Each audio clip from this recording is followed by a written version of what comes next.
Maswerteng gabi po mga ka-STL. Narito na po ang resulta ng STL Pangasinan para sa araw na to, third draw.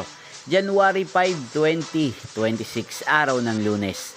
Naway ang mga natayaan nyo pong mga numero kanina ay manalo nawa ngayong gabing ito, 8:45 PM. Kaya't kunin nyo na po ang inyong mga ticket. Narito na po ang resulta.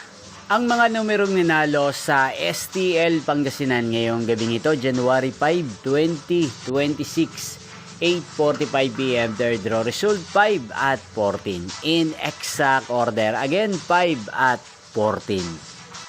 At ngayong gabing ito sa STL Pangasinan, natin pong i-shoutout si Kuya Jericho ng Pangasinan na araw-araw pong nanonood sa channel na to. Shoutout po sa inyo Kuya Jericho. Sana po ay nasa maayos kayong kalagayan. At sa lahat po ng mga taga Pangasinan, shoutout po sa inyo. Inyo pong napanood ang resulta ng STL Pangasinan. Maraming salamat po sa patuloy nyo pong pagsuporta sa aking channel. Magkita-kita pong muli tayo bukas ng alas 12 ng tanghali. Huwag pong kalimutang mag-subscribe. Thank you for watching.